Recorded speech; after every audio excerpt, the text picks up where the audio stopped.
Stacy So-and-so.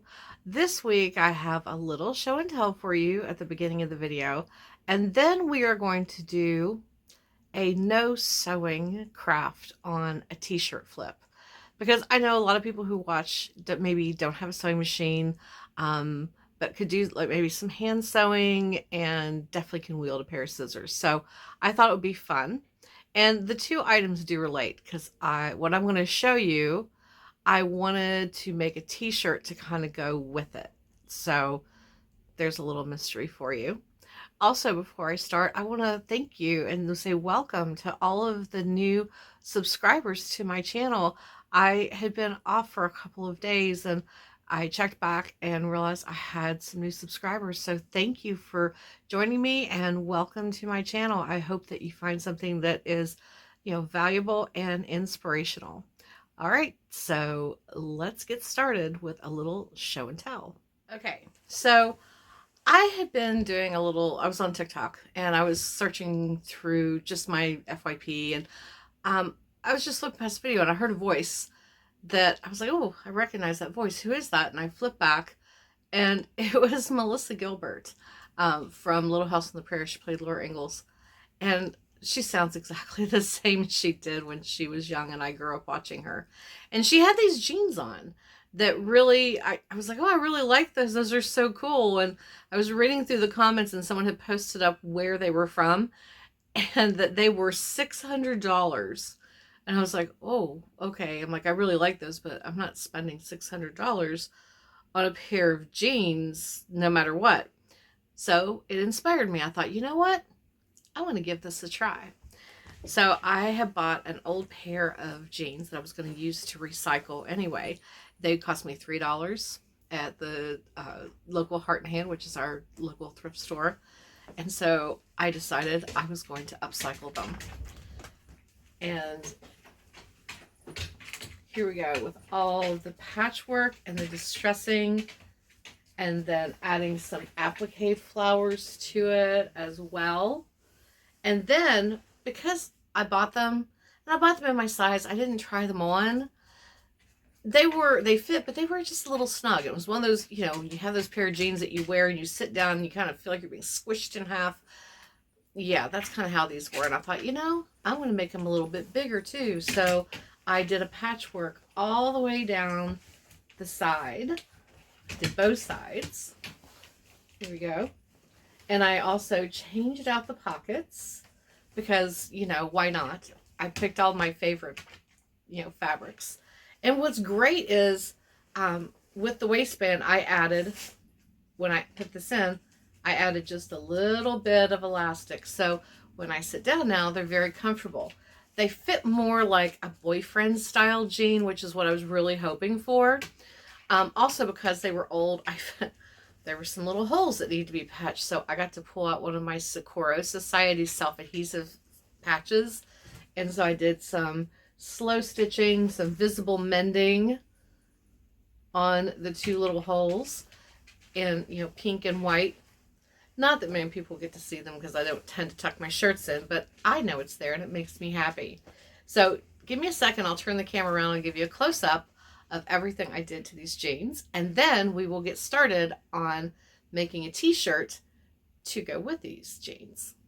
Top with applique flowers, and then I de-stress these by using a cutting board and using a box cutter. And then these patches are all filled the fabrics on the back, and some more applique all the way down and on the side.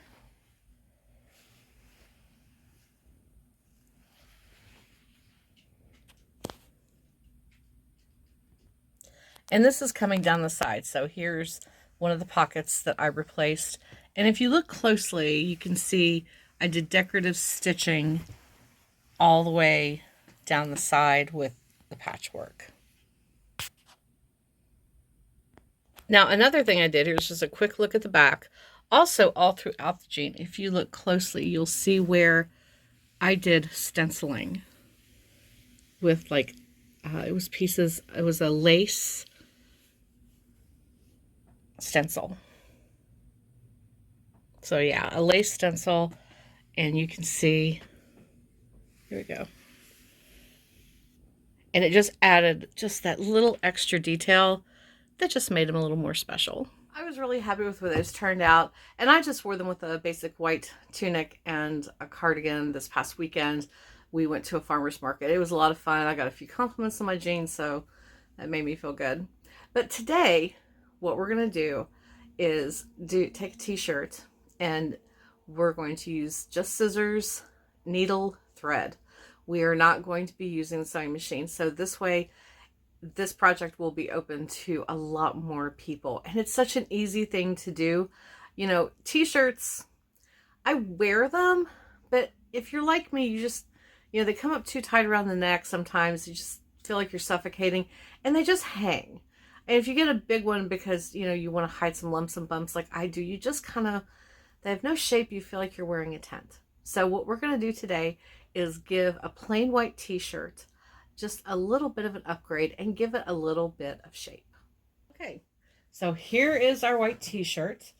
I started with I think it's a size 2X that I just found at Dollar General. So I think I spent, I don't know, $5 on the t-shirt. And then I decided I'm going to use my pearls. I'll need some white thread. These are my sewing needles, so I'm going to need some sewing needles. Optional little thread snips. You can always use just straight scissors as well. So first thing we're going to do, we're going to remove our pearls, thread. We're going to just lay our t-shirt out flat and grab our scissors. So step one is going to be cutting the neck. Now, the great thing about jersey material like this is that it doesn't fray like a woven fabric does. You can get some really nice, just kind of distressing to it when you cut it, and it doesn't unravel. It's not really a problem. So the first thing we're going to do, because we're going to need to use this further in the project, the neckband.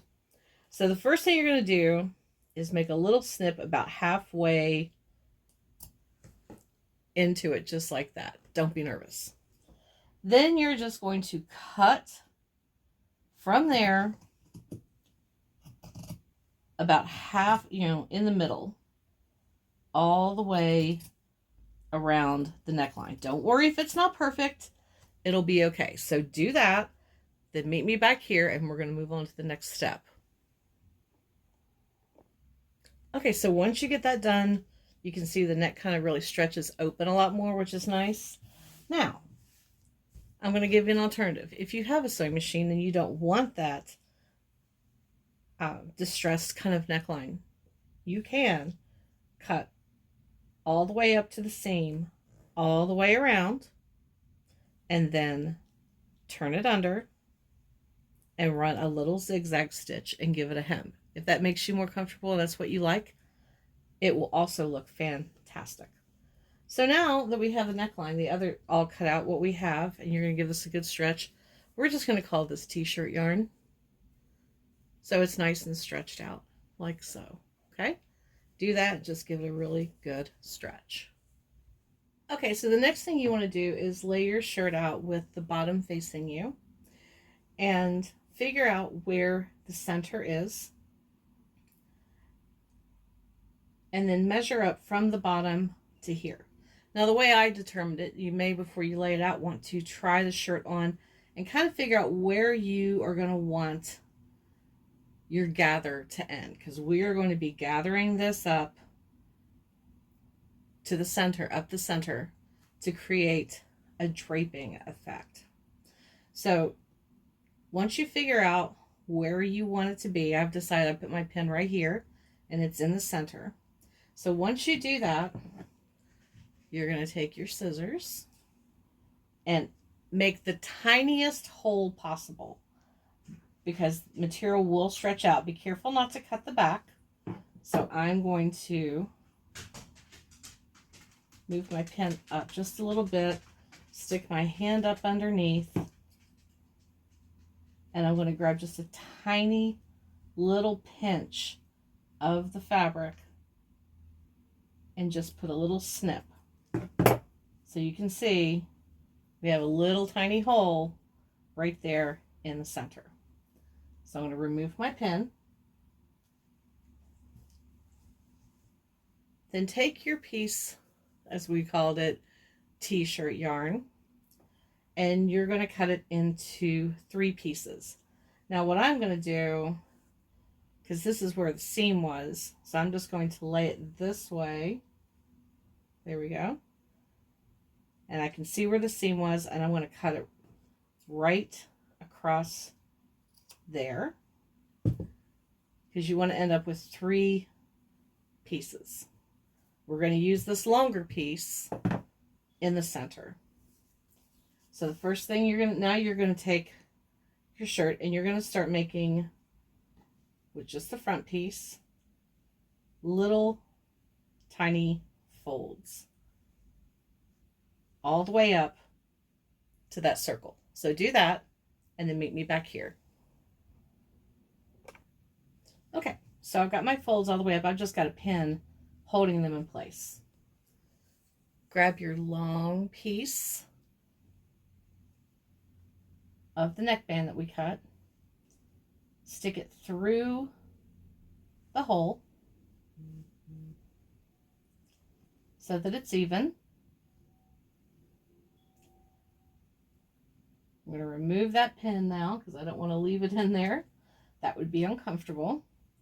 And I'm just going to give it a light tie first, because you can decide how tight or how loose you want that tie to be. Once you get it to where you are happy with it, go ahead and knot it. I want mine kind of loose. Great thing about once you knot this, I'm actually going to double knot it. You're not going to worry about it coming out. Although you can put a couple stitches in it if you want. And I'm going to trim off the tails. You can tie it in a bow if you want, but I don't want a bow. Now I'm just going to pull the knot through the hole to the inside, like so. So there we go. So now we have a gather up the front of the shirt. Now we're going to do the same thing on the sleeves. So turn your shirt around, and if your shirt's new, you probably still have a crease in it. Find out where the center is, and once you try it on, decide how far up you want it to ruche. I am going to take mine up about 4 inches. So that would be right here. So you can see about how far I'm taking it up. And again, what I'm going to do is at that 4-inch mark on the crease in the very center, make the tiniest little snip that I can. Open up the sleeve. You see the little places right there. And I'm going to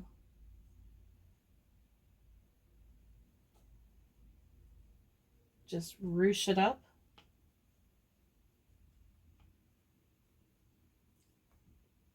Take the piece of neck banding, pull it through the hole. Make sure it's nice and even. Make sure my ruching, my little folds, look the way I want, and then tie them. So go ahead and do both sleeves and then meet me back here, and then we'll get on to doing some embellishing. Okay, so before we move on, I got my sleeves done, as you can see. They're nice and ruched. So now you have just like a nice scallop coming up on the arm, gives them a little bit better shape. Now, when I was cutting this, I kind of made my hole a little bit bigger than I wish I had. So if you've done the same, because it's easy to do, it happens, but it's also an easy fix. Little white thread, little sewing needle. We're going to turn it over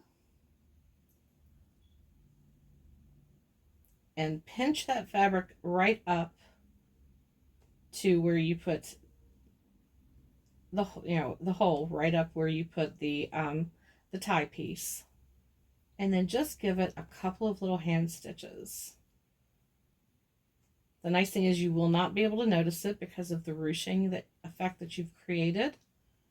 But if you want to make that hole just a little bit smaller, because maybe you got a little rambunctious like I did with the scissors, and you snip just a little too much, I'm just doing simple little whip stitch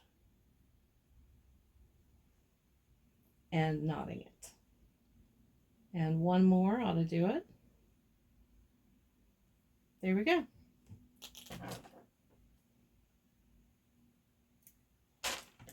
And we're going to need that anyway because we're going to talk about embellishing it. Now, if you're doing a plain shirt like me, you probably will want to embellish it.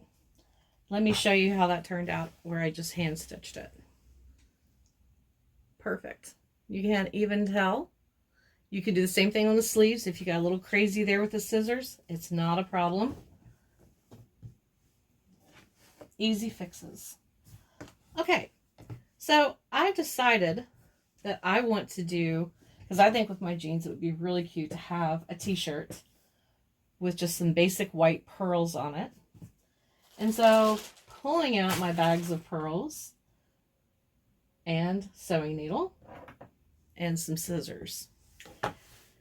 I'm trying to decide what size. I don't think I want really big ones because they're very heavy.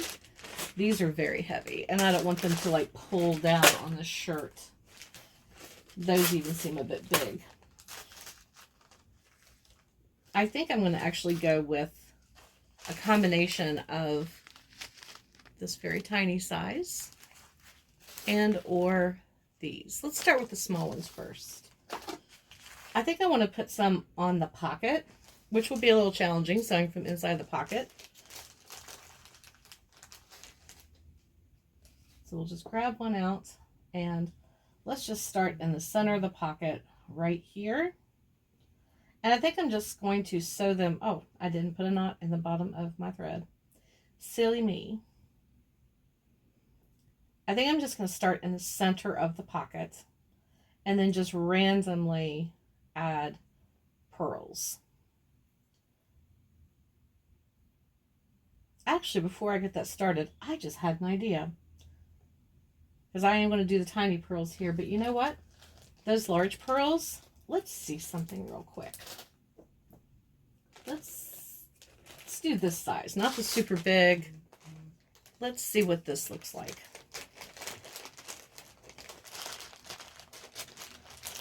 Here we go, got one pearl. Let's take our sleeve and see what it would look like. Oh, definitely. I want to sew it right on to that knot. All right, I want to do that while I'm thinking of it. So let's just start. We'll come up from underneath. There we go. Might need my thimble for this. Where's the hole? There it is. Okay, and then come back down through the knots. Oh, I'm definitely going to need a thimble. Ooh. And pull that through.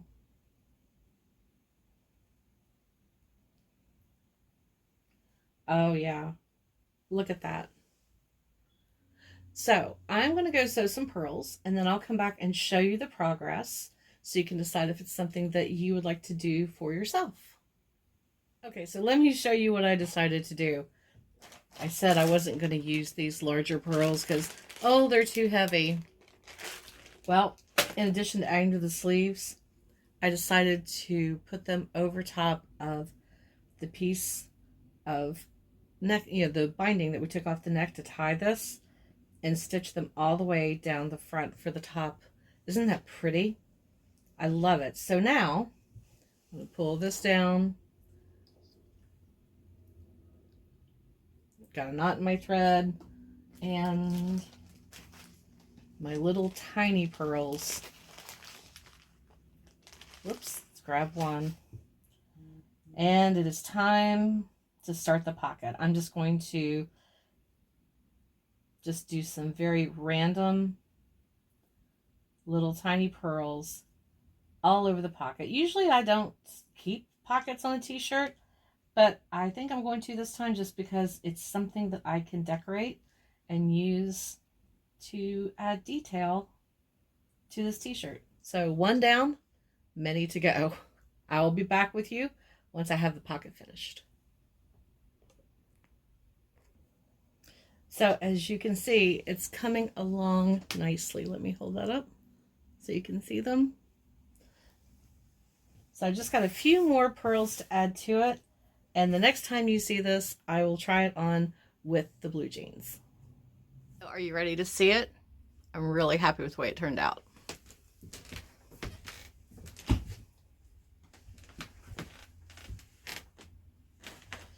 Now keep in mind, it's going to draw up again when I wash it.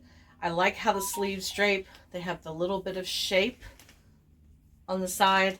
And I'm really glad I added the pearls to the front of the jean. And it'll still look cute if I wear a cardigan over it. Let me grab one, I'll show you. I wanted to find my white lacy one, but it must be in the wash. So I grabbed my pink cardigan. As you can see, it looks really cute. You get that nice shape. You could easily wear it with a jacket or a denim jacket. It would be really cute. So I hope you enjoyed this week's project. I wanted to pick something that, because not everybody who watches has a sewing machine. And I wanted to pick something that I knew everyone could do with just scissors and needle and thread and just do a little hand sewing. And I thought it was really fun. Before I go though, I have to give a disclaimer. I didn't actually come up with the method on how to cut the neckline out and do the gathering. I follow a lady on TikTok, and actually I follow one here too. Her name is Sandy, and she owns a company called Cracker Jack Shack, and they do t-shirt printing. So she always has an abundance of t-shirts, and she's always doing some sort of just fun upcycle hack to t-shirts to help, maybe give them a little bit more shape and just, change the look of them just for fun. So I will be sure to add her link below. So if you want to be able to follow her account, that you can. I will be back again next week. Next week, I think I'm going to be starting the memory pillows for my aunt. Her husband passed away just before Thanksgiving. And so I am going to be doing memory pillows for her and my cousins and many of their family members. But I want to show you a way to make a memory pillow that doesn't involve using a zipper. So if you're interested in that, be sure to check back next week. Thank you guys so much for being here, and happy sewing.